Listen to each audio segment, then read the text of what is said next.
నగరంలోని పలు ప్రాంతాల్లో జోరు వానలు కురుస్తున్నాయి. ఉప్పల్, బోడుప్పల్ ఏరియాలో కుండపోత వాన కురిసింది. Malkajgiri, Banjara Hills, Jubilee Hills, Film Nagar, Panjagutta, Somajiguda, Ameerpet, SR నగర్లో మోస్తరు నుంచి భారీ వర్షాలు కురుస్తున్నాయి. ఎర్రగడ్డ, బోరబండ ప్రాంతాల్లో ఏకధాటిగా వర్షం పడుతోంది. అధికారులు అప్రమత్తమయ్యారు. లోతట్టు ప్రాంతాల ప్రజలను హెచ్చరించారు. నగరంలోని పలు ప్రాంతాల్లో జోరు వానలు కురుస్తున్నాయి. ఉప్పల్, బోడుప్పల్ ఏరియాలో కుండపోత వాన కురిసింది. Malkajgiri, Banjara Hills, Jubilee Hills, Film Nagar, Panjagutta, Somajiguda, Ameerpet, SR నగర్లో మోస్తరు నుంచి భారీ వర్షాలు కురుస్తున్నాయి. ఎర్రగడ్డ, బోరబండ ప్రాంతాల్లో ఏకధాటిగా వర్షం కురుస్తోంది. అధికారులు అప్రమత్తమయ్యారు. లోతట్టు ప్రాంతాల ప్రజలను హెచ్చరించారు. నగరంలోని పలు ప్రాంతాల్లో జోరు వానలు కురుస్తున్నాయి. ఉప్పల్, బోడుప్పల్ ఏరియాలో కుండపోత వాన కురిసింది. Malkajgiri, Banjara Hills, Jubilee Hills, Film Nagar, Panjagutta, Somajiguda, Ameerpet, SR నగర్లో మోస్తరు నుంచి భారీ వర్షాలు కురుస్తున్నాయి. ఎర్రగడ్డ, బోరబండ ప్రాంతాల్లో ఏకధాటిగా వర్షం కురుస్తోంది. అధికారులు అప్రమత్తమయ్యారు. లోతట్టు ప్రాంతాల ప్రజలను హెచ్చరించారు. నగరంలోని పలు ప్రాంతాల్లో జోరు వానలు కురుస్తున్నాయి. ఉప్పల్, బోడుప్పల్ ఏరియాలో కుండపోత వాన కురిసింది. Malkajgiri, Banjara Hills, Jubilee Hills, Film Nagar, Panjagutta, Somajiguda, Ameerpet, SR నగర్లో మోస్తరు నుంచి భారీ వర్షాలు కురుస్తున్నాయి. ఎర్రగడ్డ, బోరబండ ప్రాంతాల్లో ఏకధాటిగా వర్షం కురుస్తోంది. అధికారులు అప్రమత్తమయ్యారు. లోతట్టు ప్రాంతాల ప్రజలను హెచ్చరించారు.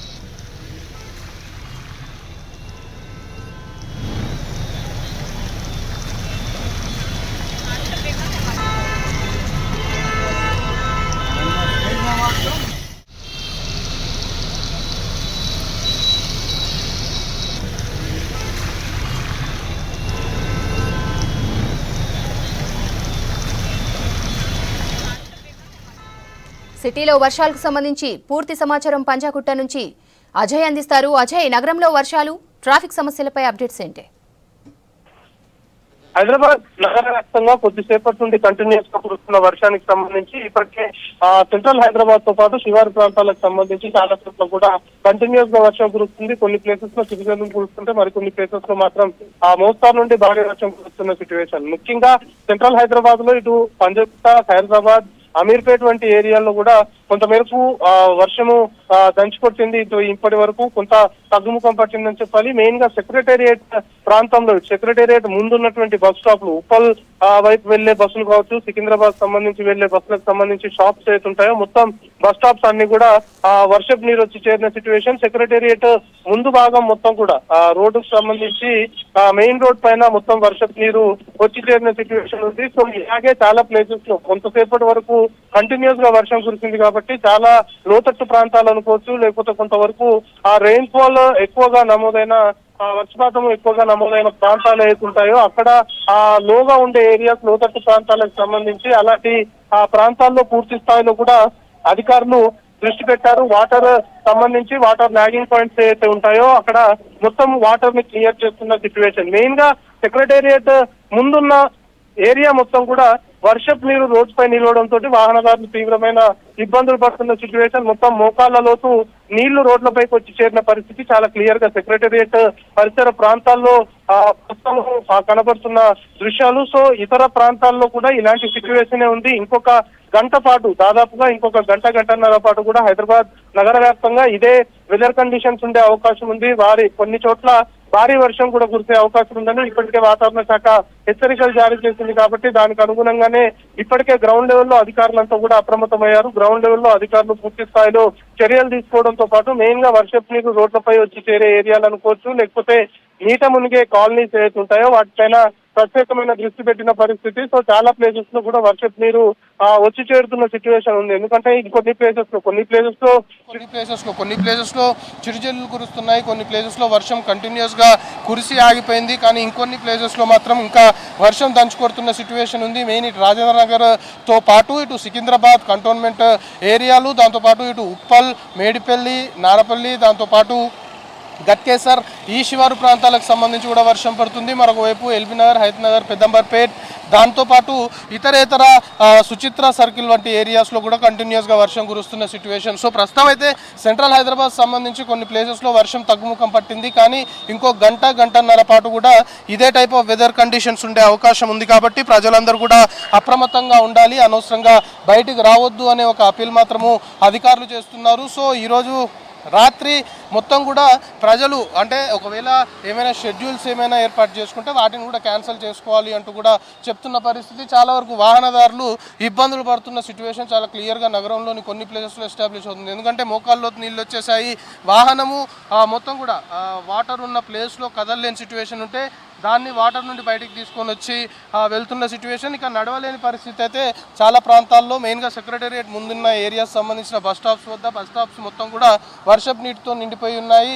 సో వాటర్ సంబంధించి ఇంకా మొత్తము వర్షం కంటిన్యూస్గా ముసురు పడుతుంది కాబట్టి వాటర్ ఇంకా ఎక్కువ చేరే అవకాశం ఉంది. కాబట్టి అధికారులకు కూడా ఇప్పటికే సమాచారం ఇవ్వడంతో అధికారులు వాటర్ సంబంధించి దాన్ని క్లియర్ చేసే ప్రక్రియకు సంబంధించి కూడా పూర్తి స్థాయిలో చర్యలు తీసుకుంటున్న సిచ్యువేషన్ అయితే చాలా క్లియర్గా ఉంది. సో ఇంకొక 2-3 గంటల పాటు కూడా ఇదే టైప్ ఆఫ్ వెదర్ కండిషన్స్ ఉంటాయి. సో వర్షాలు కురిసే అవకాశం ఉంది. కాబట్టి ప్రజలందరూ కూడా అప్రమత్తంగా ఉండాలి, అనవసరంగా బయటికి రావద్దు, అనవసరంగా బయటకు వచ్చి ఇబ్బందులు పడొద్దు. చాలా వరకు లోతట్టు ప్రాంతాలకు సంబంధించి వర్షపు నీరు వచ్చి చేరుతుంది. కాబట్టి అలాంటి ప్లేసెస్లో ఉన్న ప్రజలు కూడా తమకు సమాచారం ఇవ్వాలి అంటూ అధికారులు చెప్తున్నారు. సో మొత్తానికి ఇంకొక 2 గంటల పాటు, ఇంకొక 2 గంటల పాటు కూడా హైదరాబాద్ వ్యాప్తంగా ఇదే విధంగా వాతావరణం ఉండే అవకాశం ఉంటుంది. కాబట్టి ప్రజలందరూ కూడా అప్రమత్తంగా ఉండాలి అనే ఒక అపీల్ అధికార యంత్రాంగం చేస్తుంది.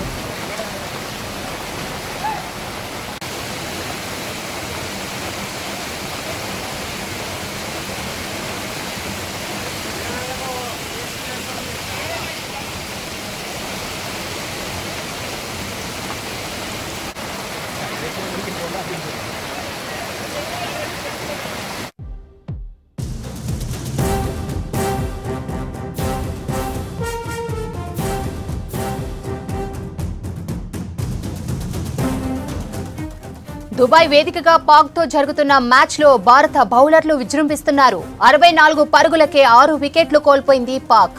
భారత బౌలర్లు కట్టుదిట్టంగా బౌలింగ్ చేయడంతో రన్స్ చేయడం పాక్కు కష్టంగా మారింది. టీమిండియా బౌలర్లలో కుల్దీప్, అక్షర్కు చెరో 2 వికెట్లు దక్కాయి. బూమ్రా, పాండ్యాకు చెరో వికెట్ దక్కింది.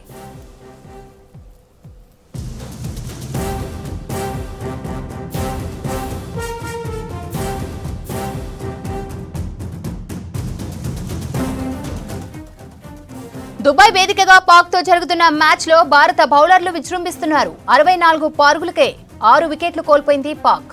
భారత బౌలర్లు కట్టుదిట్టంగా బౌలింగ్ చేయడంతో రన్స్ చేయడం కష్టంగా మారింది. టీమిండియా బౌలర్లలో కుల్దీప్, అక్షర్కు చెరో 2 వికెట్లు దక్కాయి. బూమ్రా, పాండ్యాకు చెరో వికెట్ దక్కింది.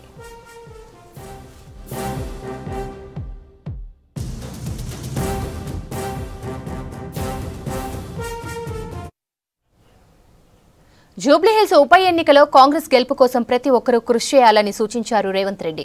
పోలింగ్ బూత్ల వారీగా ప్రచార ప్రణాళికలు సిద్ధం చేయాలని చెప్పారు. కాంగ్రెస్తోనే అభివృద్ధి సాధ్యమన్న ముఖ్యమంత్రి గెలుపే లక్ష్యంగా పనిచేయాలని మంత్రులకు ఆదేశించారు. పెరుగుతున్న జనాభాకు అనుగుణంగా మౌలిక వసతులు ఏర్పాటు చేస్తామన్నారు మినిస్టర్స్.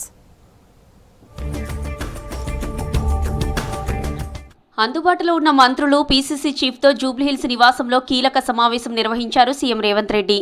ప్రధానంగా జూబ్లీహిల్స్ ఉప ఎన్నికపై చర్చించారు. ఈ సమావేశానికి జూబ్లీహిల్స్ నియోజకవర్గ బైపోల్ ఇన్ఛార్జి మంత్రులు వివేక్ వెంకటస్వామి, తుమ్మల నాగేశ్వరరావు, పొన్నం ప్రభాకర్, పొంగులేటి శ్రీనివాసరెడ్డితో పాటు కార్పొరేషన్ల చైర్మన్లు అటెండ్ అయ్యారు. జూబ్లీహిల్స్ లో చేపట్టాల్సిన అభివృద్ధి కార్యక్రమాలపై ప్రత్యేకంగా చర్చించారు సీఎం. నియోజకవర్గానికి కొత్త పనులు, సంక్షేమ పథకాలు, ముస్లిం గ్రేవ్ యార్డ్తో పాటు ఇతర అంశాలపై మంత్రులతో చర్చించారు. బూత్ స్థాయి కార్యకర్తల పనితీరు, సమన్వయం వంటి అంశాలపై ఆరా తీశారు. స్థానికంగా టికెట్ ఆశిస్తున్న నేతల పనితీరుపైన రేవంత్ రెడ్డి ఆరా తీసినట్లు తెలుస్తోంది. హైదరాబాద్ అభివృద్ధి ఎజెండాగా సీఎం రేవంత్ రెడ్డి పనిచేస్తున్నారన్నారు మంత్రి తుమ్మల నాగేశ్వరరావు. పెరుగుతున్న జనాభాకు అనుగుణంగా మౌలిక సదుపాయాలు కల్పిస్తున్నామని తెలిపారు. హైదరాబాద్ జూబ్లీహిల్స్ సెగ్మెంట్లోని ఎల్లారెడ్డిగూడ, జయప్రకాష్ నగర్, ఇంజనీర్స్ కాలనీలో ఆత్మీయ సమావేశాల్లో పాల్గొన్నారు. సిటీ అభివృద్ధి కోసం సీఎం రేవంత్ రెడ్డిని జూబ్లీహిల్స్ ఓటర్లు ఆశీర్వదించాలన్నారు. సిస్టమ్ డెవలప్ చేసుకుంటే మీ కాలనీని మీరే 10 కాలాల పాటు మీ మనవాళ్ళకి, ముని మనవాళ్ళకి కూడా మంచి కాలనీని ఇచ్చిన ఇది అవుతుంది. కాబట్టి ప్రభుత్వం తప్పకుండా రేవంత్ రెడ్డి గారు మీరు చూస్తున్నారు, ఆయన 20 ఏళ్ళుగా ఇక నాకు ఆయన మీద కొంత ఇది కూడా ఉంది. రూరల్ తెలంగాణ కంటే హైదరాబాద్ మీద ఎక్కువ ఫోకస్ ఉంది. ఆయన మీరు బలోపేతం చేసి ఆయనకు ఉన్నటువంటి అధికారాన్ని ఈ రాష్ట్రానికి ఈ పట్టణానికి తీసుకొచ్చే బాధ్యత రేపు జరగబోయేటటువంటి ఏ రాజకీయ ప్రక్రియలో ఉంటుందో మీకు కంటే మాకు ఎక్కువ తెలియదు. హైదరాబాద్ రాష్ట్ర సీఎంగా బూర్గుల రామకృష్ణారావు చెరగని ముద్ర వేశారన్నారు మంత్రి పొన్నం ప్రభాకర్. ఆయన దూరదృష్టి అందరికీ ఆదర్శమన్నారు. హైదరాబాద్ లిబర్టీలోని బూర్గుల విగ్రహానికి నివాళులర్పించారు మంత్రి పొన్నం. బూర్గుల రామకృష్ణారావు గొప్ప సామాజిక సంస్కర్త, రాజనీతిజ్ఞుడని కొనియాడారు. ఈ రాష్ట్ర అభివృద్ధిలో వారు వేసినటువంటి బీజాలన్నీ కూడా ఈరోజు దినదిన అభివృద్ధి చెందుతూ ఉన్నాయి. వారు నిజాయితీకి మారుపేరుగా హోదాల్లో బాధ్యతలు నిర్వహిస్తూ ఉన్నారు. ఈ సందర్భంగా బూర్గుల రామకృష్ణారావు గారికి మరొకసారి ఘనంగా నివాళులర్పిస్తా ఉన్నాం. మేడారం జాతరపై చిల్లర రాజకీయాలు మానుకోవాలన్నారు మంత్రి సీతక్క. కొందరు స్వార్థం కోసం మేడారంపై ఇష్టం వచ్చినట్లు ఆరోపణలు చేస్తున్నారని ఫైర్ అయ్యారు. గద్దెలు మారుస్తున్నారని, తప్పుడు ప్రచారం చేస్తున్నారని ఆగ్రహం వ్యక్తం చేశారు. ఇంకా డీపీఆర్ సిద్ధం కాలేదని, సీఎం ఆమోదించాకే తుది డిజైన్లు ఫైనల్ అవుతాయని చెప్పారు. మేడారంలో పర్యటించారు మంత్రి సీతక్క. మహాజాతర పనులను పరిశీలించారు. ములుగు ఎస్పీ శబరీష్తో బైక్పై వెళ్లి పనులను పర్యవేక్షించారు మంత్రి. దీన్ని కొంతమంది తమ ప్రయోజనాల కోసం దేవుడి దగ్గర చిల్లర రాజకీయాలు చేయకుండా మేము చేసే ప్రతిదీ కూడా ఇక్కడ పూజారులు, మా ఆదివాసీ పూజారులు ఇచ్చిన వాళ్ళ ఆలోచన, వాళ్ళ విశ్వాసం, వాళ్ళ నమ్మకం, వాళ్ళ ఆచారం ఎక్కడ కూడా భంగం కలగకుండానే అద్భుతంగా మన సమ్మక్క సారలమ్మ గుడిని డెవలప్ చేయాలనే ఉద్దేశంతో పనిచేస్తా ఉన్నాం. మేధోశక్తితో మానవ మనుగడకు ఎన్నో ఫలాలు అందించిన ఘనత ఇంజనీర్లదేనన్నారు సీఎం రేవంత్ రెడ్డి. దేశాభివృద్ధిలో కీలక పాత్ర పోషిస్తున్న ఇంజనీర్లకు ఇంజనీర్స్ డే శుభాకాంక్షలు చెప్పారు. మోక్షగుండం విశ్వేశ్వరయ్య ఇంజనీర్గా, దార్శనికుడిగా ప్రత్యేకతను చాటుకున్నారని చెప్పారు. మోక్షగుండం విశ్వేశ్వరయ్యను ప్రతి ఒక్కరూ ఆదర్శంగా తీసుకోవాలని చెప్పారు రేవంత్ రెడ్డి. మంచిర్యాల ప్రజలకు మరో స్వప్నం నెరవేరనుంది. రేపు వందే భారత్ ట్రైన్ హాల్టింగ్ ను జెండా ఊపి ప్రారంభించనున్నారు కేంద్ర మంత్రి బండి సంజయ్, మంత్రి వివేక్ వెంకటస్వామి. ఇప్పటి వరకు Nagpur to Secunderabad Vande Bharat rail halting మంచిర్యాలలో లేదు. దీనిపై పలుసార్లు కేంద్రానికి ఎంపీ గడ్డం వంశీకృష్ణ విజ్ఞప్తులు చేశారు. రైల్వే మినిస్టర్ను కలిసి అనేక సార్లు విన్నపాలు ఇచ్చారు. ఇటు పార్లమెంట్లోనూ మంచిర్యాల ప్రజల కోసం గలమెత్తారు. దీంతో కేంద్రం మంచిర్యాల హాల్టింగ్ కు అనుమతి ఇచ్చింది. ఎంపీ వంశీకృష్ణ, వివేక్ చొరవతో తమకు మేలు జరుగుతుందని మంచిర్యాల జనం హర్షం వ్యక్తం చేశారు.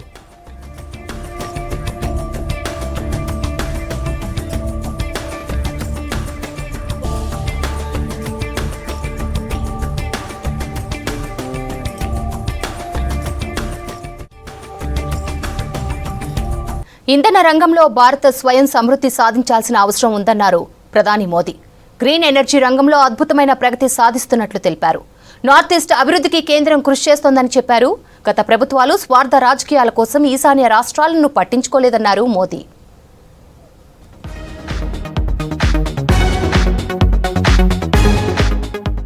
ఈశాన్య రాష్ట్రాల అభివృద్ధిని గత ప్రభుత్వాలు పట్టించుకోలేదన్నారు ప్రధాని నరేంద్ర మోదీ. అసోంలో 2వ రోజు పర్యటించిన ప్రధాని దరంగ్ జిల్లా మంగోల్డోయ్లో 6,300 కోట్ల విలువైన పలు ప్రాజెక్టులకు శంకుస్థాపన చేశారు. చైనాతో 1962 యుద్ధం తర్వాత నార్త్ ఈస్టుకు అప్పటి ప్రధాని నెహ్రూ చేసిన గాయాలు నేటికి మానలేదన్నారు. విపక్ష పార్టీలు స్వార్థ రాజకీయాల కోసం దేశ వ్యతిరేకులతో జతకట్టాయని విమర్శించారు. తనను ఎంత తిట్టినా శివుడిలా విషయాన్ని గొంతులోనే దాచుకుంటానన్నారు మోదీ. भारत सरकार ने इस देश के महान सपूत असम के गौरव भूपेंद्र हजारिका जी को भारत रत्न दिया. उस दिन कांग्रेस पार्टी के अध्यक्ष ने बयान दिया था. कांग्रेस पार्टी के अध्यक्ष ने कहा था, चाइना के साथ जो जंग हुआ उसके बाद पंडित नेहरू ने जो कहा था वो घाव नॉर्थ ईस्ट के लोगों के वो घाव आज भी नहीं भरे. ఇంధన రంగంలో భారత్ స్వాలంబన దిశగా వేగంగా అడుగులేస్తుందన్నారు ప్రధాని మోదీ. అస్సాంలోని గోలాఘాట్లో పర్యటించిన ప్రధాని దేశంలోని తొలి బయో ఇథనాల్ ప్లాంట్ ప్రారంభించారు. బయో ఇథనాల్ తయారీతో వెదురు సాగు పెరిగి ఈశాన్య రాష్ట్రాలకు మేలు జరుగుతుందన్నారు. గ్రీన్ ఎనర్జీ రంగంలో భారత్ అద్భుతమైన ప్రగతి సాధిస్తున్నట్లు చెప్పారు మోదీ. इथेनॉल प्लांट के लोकार्पण के साथ ही आज यहां पॉलीप्रोपिलीन प्लांट का शिलान्यास भी हुआ है। ये प्लांट असम में उद्योगों को बल देंगे, असम के विकास को गति देंगे, किसानों, नौजवानों सभी के लिए नए अवसर बनाएंगे। విదేశాల నుంచి గ్యాస్, చమురు దిగుమతికి భారత్ వేల కోట్ల రూపాయలు ఖర్చు చేస్తున్నట్లు చెప్పారు ప్రధాని మోదీ. ఫలితంగా మన డబ్బుతో విదేశాలు బాగుపడుతున్నాయన్నారు. ఈ పరిస్థితిని మార్చవలసిన అవసరం ఉందన్నారు.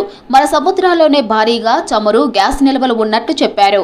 వాటి అన్వేషణకు national deep water exploration mission ప్రారంభించుచున్నట్లు తెలిపారు మోదీ. जैसे जैसे भारत विकसित हो रहा है वैसे वैसे हमारी बिजली की, गैस की, ईंधन की जरूरतें भी बढ़ रही है। हम इन चीजों के लिए विदेशों पर निर्भर रहे हैं। हम बहुत बड़ी मात्रा में कच्चा तेल और गैस विदेशों से आयात करते हैं और बदले में लाखों करोड़ रुपए हर साल भारत को दूसरे देशों को देना पड़ता है। అసోంలో పర్యటనలో భాగంగా గోలాఘాట్లోని నుమాలీఘర్లో బయో ఇథనాల్ ప్లాంట్ ప్రారంభించారు ప్రధాని మోదీ. బయో ఇథనాల్ ప్లాంట్ను పరిశీలించి పనితీరు గురించి అడిగి తెలుసుకున్నారు. అలాగే నుమాలీఘర్ రిఫైనరీ లిమిటెడ్లో పాలీప్రొఫెనల్ ప్లాంట్కు శంకుస్థాపన చేశారు.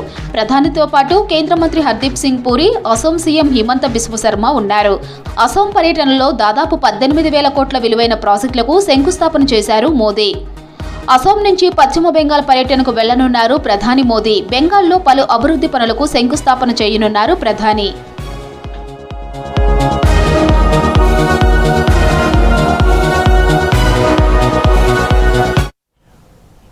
ఎన్డీఏ పాలన భారతీయ భాషలకు స్వర్ణ యుగం లాంటిదన్నారు కేంద్ర మంత్రి అమిత్ షా. ప్రపంచవ్యాప్తంగా మన భాషలకు గౌరవం పెరిగిందన్నారు. పాక్ విషయంలో మోదీ సర్కార్ ద్వంద్వ వైఖరి అవలంబిస్తోందన్నారు ఇండియా కూటమి నేతలు. రక్తం నీరు కలిసి ప్రవహించవన్న మోదీ పాక్తో క్రికెట్ మ్యాచ్కు ఎలా ఒప్పుకున్నారని ప్రశ్నించారు. భారతీయ సంస్కృతి సాంప్రదాయాలకు ప్రధాని మోదీ పాలన స్వర్ణయుగం లాంటిదన్నారు కేంద్ర మంత్రి అమిత్ షా. గుజరాత్ గాంధీనగర్లో జరిగిన ఆల్ ఇండియా అఫీషియల్ లాంగ్వేజెస్ సమ్మిట్లో పాల్గొన్నారు.